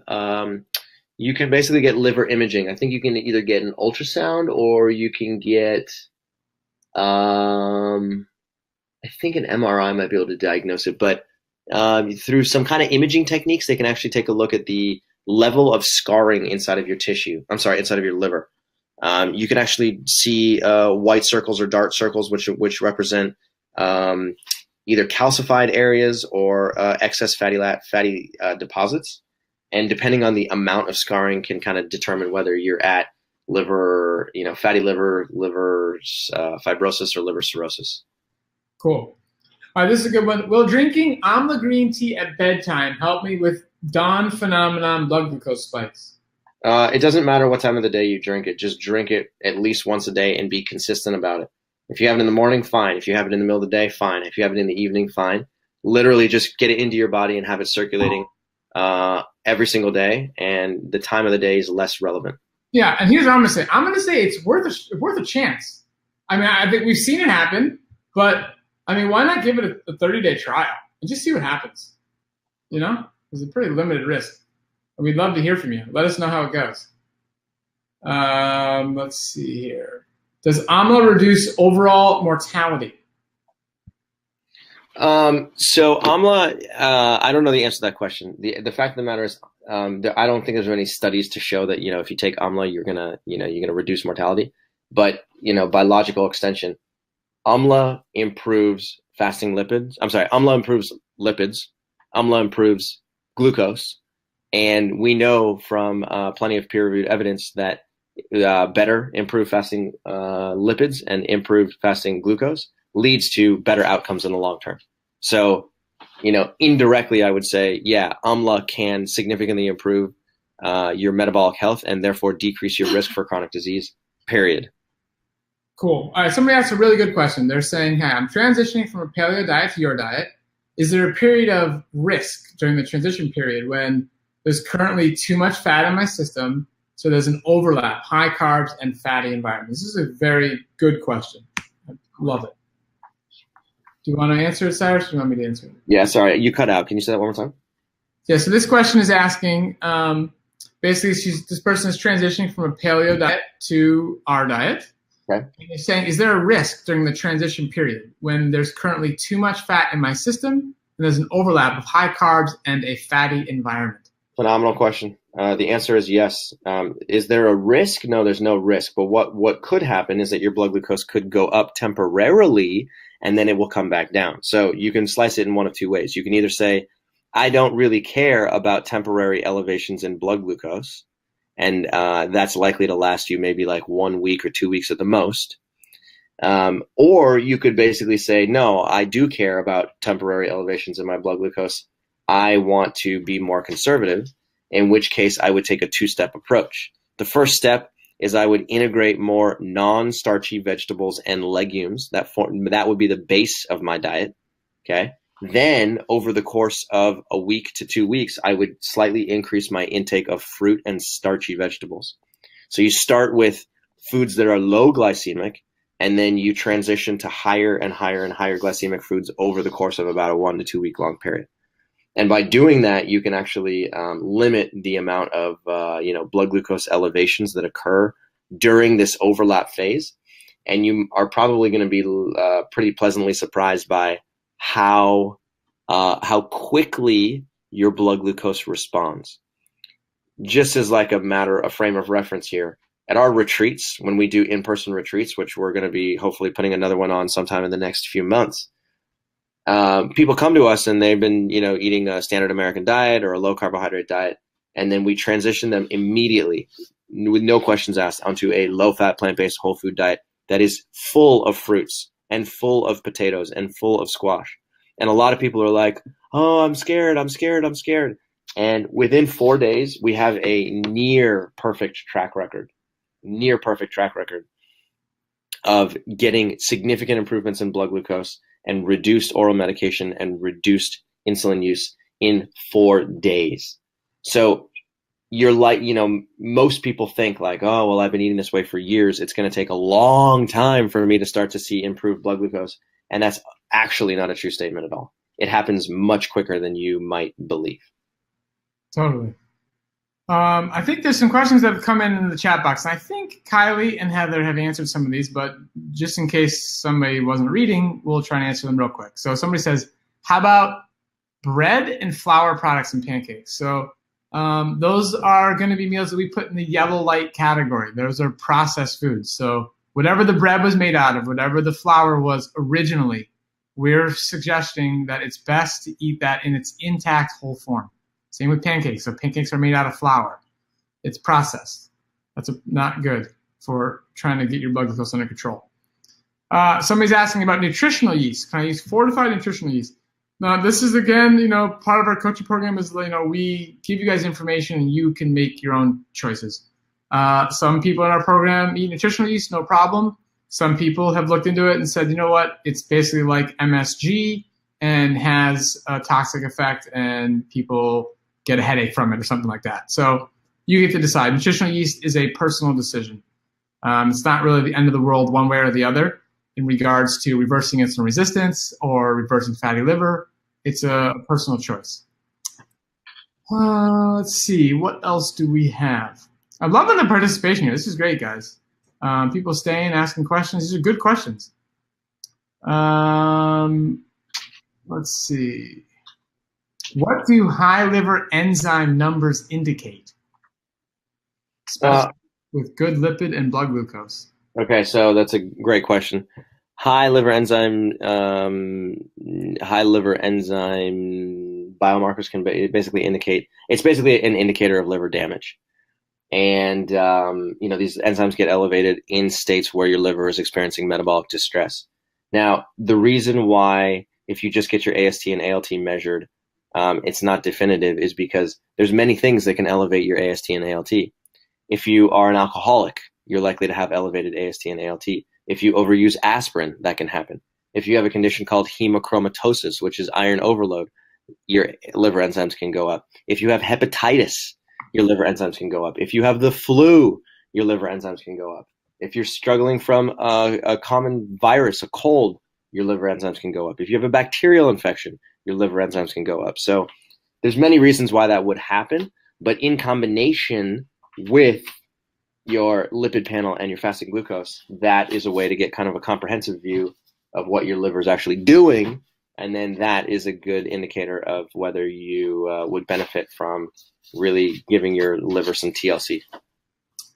Love it. Okay, quick question.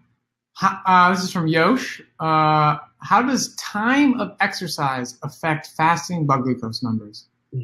I mean, there's a lot of ways. I mean, I'll let Cyrus add some more to this, but the first thought I have is time doesn't necessarily mean everything. I mean, you could go and walk for at a very slow pace and never get your breath up for a long time, or you could work out, significantly hard for a short period of time. Do you want to add anything to that, Cyrus? Yeah, it's a tough question to answer because it sounds to me like Yosh is trying to reduce his fasting blood glucose. And, if you do exercise in the morning, it can have a glucose lowering effect throughout the rest of the day and the next day. If you exercise in the evening, sometimes that can elevate your blood glucose, sometimes it can bring it down.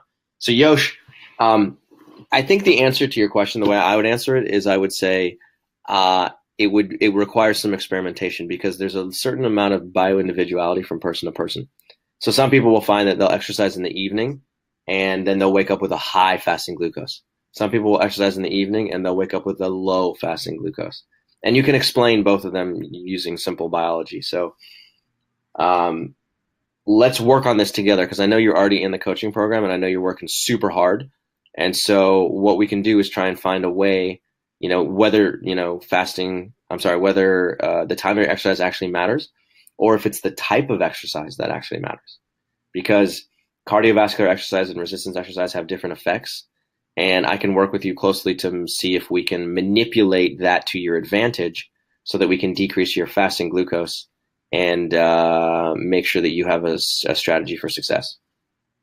Love it. Okay, somebody says, how many nuts is it okay to eat on your diet? So the simple way we do it is we teach people to use nutrition software. Again, you don't have to use it forever, but it's a learning experience.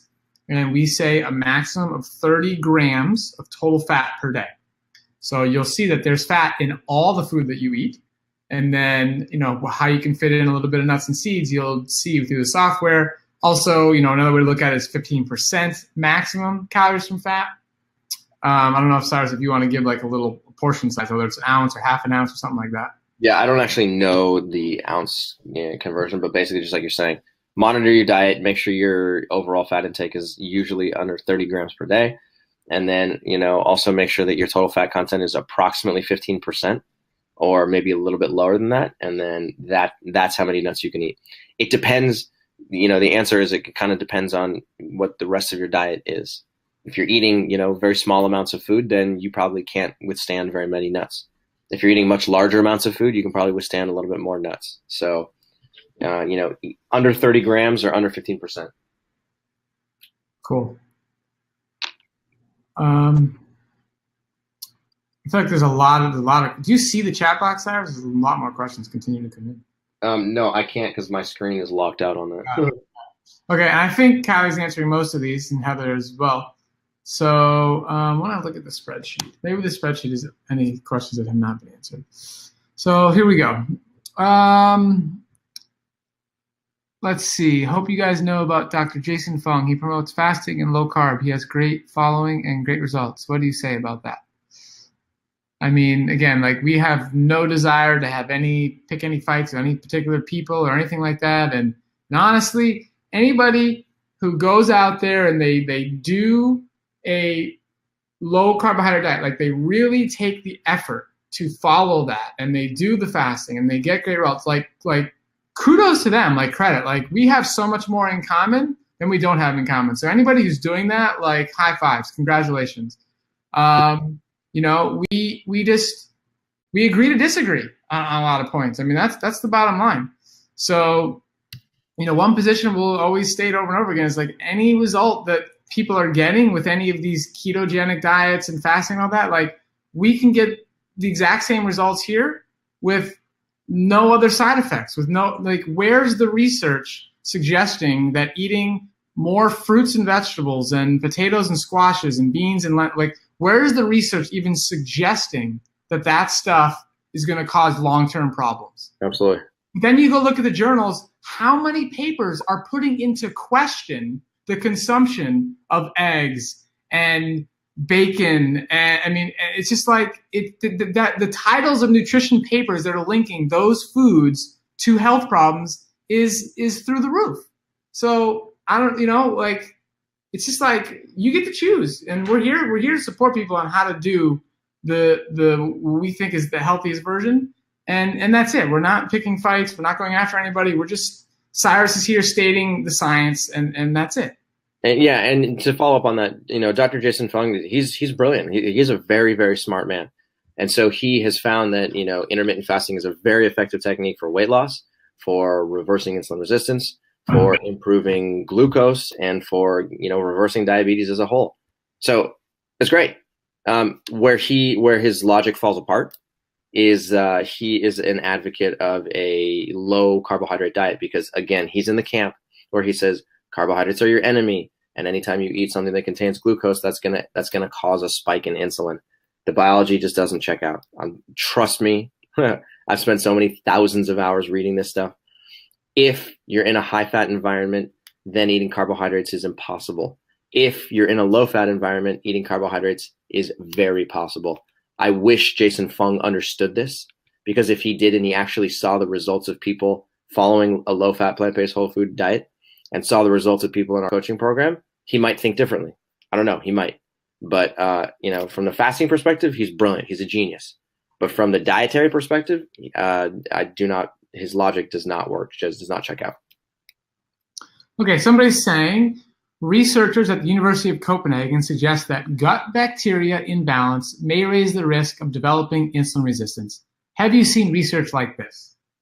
And the answer is absolutely yes. And many of our summit speakers talk about this in our summit, which you get free access to when purchasing AMLA.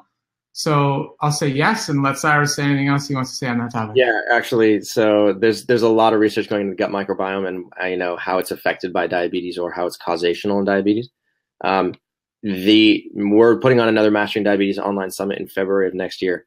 We have multiple speakers. We got Ron Weiss, we got Robin Chutkan, and we got there was one other person who was talking about this the other day about the effect of an altered gut microbiome. And it is fascinating. It is absolutely fascinating how there's a cause and effect relationship. So yeah, it's actually Brenda Davis, number one. She's going to talk about this. Ron Weiss is going to talk about this, and Robin Chutkan. And so the three of them are all experts on this. So I'm going to defer to them because they know a little bit more about it than we do. But the fact of the matter is that when you're eating foods that are low in fiber and high in fat and protein, they also come laden with antibiotics from the dairy industry and antibiotics from the meat industry. And then they also can accelerate the development of this stuff called TMA, trimethylamine. And trimethylamine is a nasty, nasty toxic compound which your microbes in your gut cause. They create it. They manufacture it. And when microbes in your gut are manufacturing TMA in response to animal-based foods, TMA then turns into TMAO, trimethylamine oxide, and that stuff is potently atherogenic, meaning that it actually causes atherosclerosis. So the way that it works is that you eat animal-based products, you end up developing a microbiome that secretes TMA constitutively. TMA oxidizes to TMAO. TMAO then goes and destroys your cardiovascular system, leading to atherosclerosis. That's a huge problem. It can also cause kidney failure. And so the combination of the two of those is super dangerous. And if I were you, I would try and stay away as far away from that as possible. Okay, beautiful. So this is an important question right here. Somebody says, how is type 1 diagnosed? My daughter has been told that she is all of a sudden type 1. She is 35 years old, non-diabetic prior to this. So the best thing to do in this situation is hopefully the medical team knows that it's smart to get two tests. Number one is a C-peptide test, and number two is called a diabetes antibody panel. And those are regular tests that the doctors should be very capable of running. And if they run those tests, the doctors themselves, and should be very easy to decide what's going on. So that's our recommendation, unless Cyrus wants to add anything. Absolutely. Yeah. If you know the answer, if you get both of those tests taken, we can, they're definitive. They'll tell you, whether or not you have an autoimmune reaction, and then whether or not you have any insulin production. And based off of just those two questions, you can definitively tell exactly what kind of diabetes you have. And based off of that, you know exactly what the treatment protocol is, right? So, there's many different ways to slice it, and you can come up with either type 1 or type 1.5 or prediabetes or type 2 diabetes. And based off of the results of that, we can help you figure it out. I'm going to write an article that specifically says how to determine what type of diabetes you have and what to do about it, because it's very, very specific. And those two tests will get you the answer every time. Totally. Okay. Can you say more about taking aspirin and the effect on the liver? I have to take 325 milligrams aspirin daily due to past blood clots. Okay, so I don't consider myself to be an aspirin expert, so I might have to defer on that question. Overuse of aspirin. So again, you can get liver enzyme elevation as a result of chronic aspirin use. So aspirin is basically used to it's a blood thinner, dilutes your blood. And as a result of that, it's effective for people who have had previous blood clots.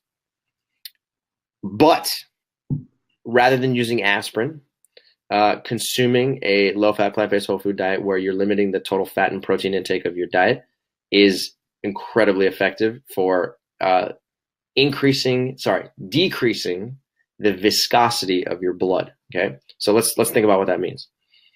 The viscosity is basically a way of calculating friction in your blood. Okay, so suppose you had two liquids, you had water and you have honey. Okay, water, you pour it out, it's free flowing. It can easily move from one container to the next. Honey, you pour it upside down, shake it, it moves slowly. It's super lethargic in order to get from one container to the next. Why? Because honey is more viscous. Okay, so liquids that are more viscous, they move slower, and there's more internal friction that's preventing them from moving. Okay. When you consume a high-fat and or high-protein diet, your blood becomes more viscous. It starts to resemble a more honey-like nature and less of a water-like nature. That's a problem, because when your blood becomes more viscous, which actually happens within hours of consuming a single high-fat meal, as a result of that, the assault that happens inside of your liver and your brain and your kidneys and your muscles becomes very apparent. Your blood was never designed to be a viscous liquid in the first place. And so if it's becoming viscous and it's becoming very, what's the word I'm looking for? Like very thick, then your need for something like aspirin goes up, because aspirin can start to take this honey-like viscous liquid and make it a little bit more fluid. But you know what else does that is not eating so much fat and not eating so much protein.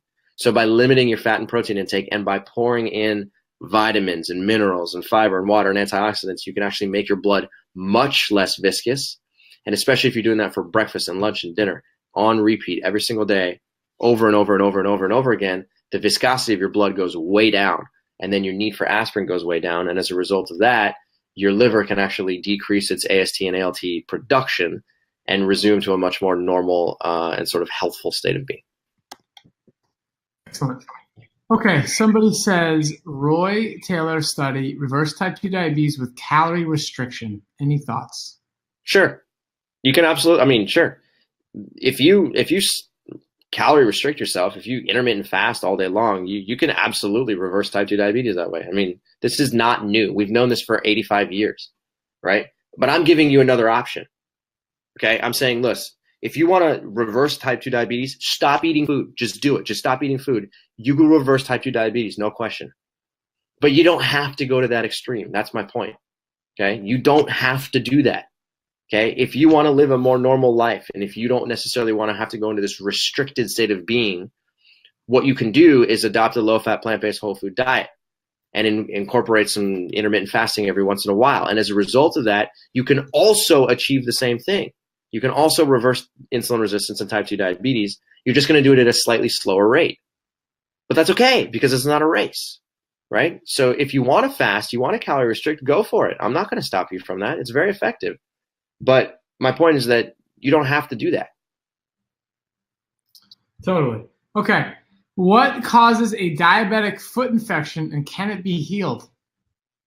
Okay, diabetic foot infection can happen from a number of things. So simple way to get a diabetic foot infection is you end up, you can rub your foot along, you can get cut with a piece of glass, or you can, rub it on concrete and you end up with a surface level scratch. And then because you have elevated blood glucose, because your glucose is uncontrolled, your ability to heal that infection, it goes way down because your immune system gets suppressed.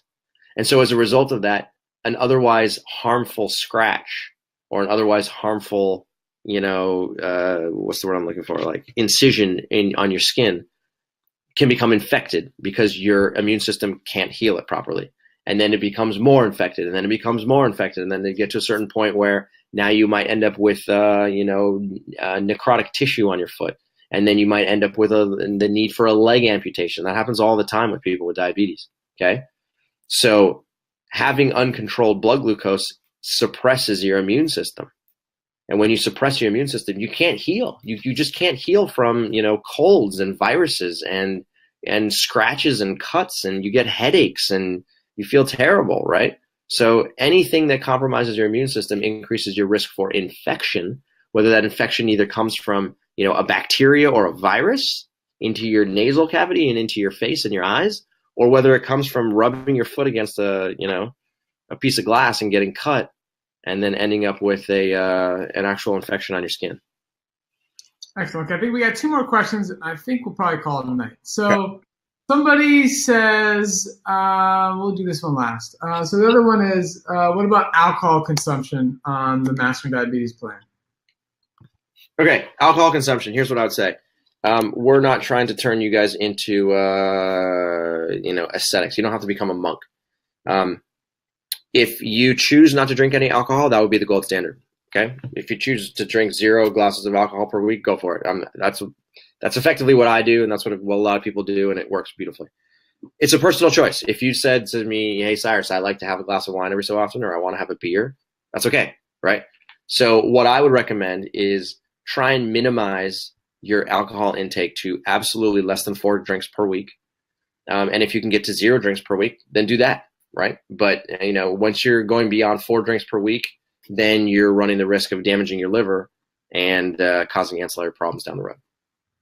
Cool. And then somebody asked, I'll just add to that yes, the gold standard is 0. Personally, I've never consumed any alcohol in my entire life, not a single drink, and I'm going to keep it that way. So somebody asked, can you overeat on beans and lentils? Can you eat too many of those? You can eat too much of anything. You can drink too much water. Anything is possible to do that, of course. Now, it's very difficult, though. Most people, if you sit down and you have a really healthy whole food meal, it's just nothing but whole beans and a sauce or something and some lettuce, or you have a nice meal, it's very, very difficult because there's so much water and so much fiber in the meal. It's what we're designed to eat, so then the satiety factors goes off at the proper amount, and you don't eat too much. So I suggest enjoying it in abundance. we don't know the details. But if you have details, like, and you're in our coaching program and you're trying to lose weight and you're struggling, then that's where we can figure it out and see what's going on and suggest some adjustments. So that's it. Okay, guys, this has been wonderful. Appreciate you guys tuning in and asking good questions, and I hope everybody takes action and uses this information to change their life. Absolutely. And don't forget about the special sale. Again, because you're on this webinar, you get the opportunity to save 20% and get the summit for free. It's a $97 value. Just click that link to enter your email so then we can get you the code, and it's going to work for 100 people. We have 100 redeemable opportunities to save 20%. So that's it, guys. Yeah. Thanks for attending, guys. It was really fun. And we will see you next time.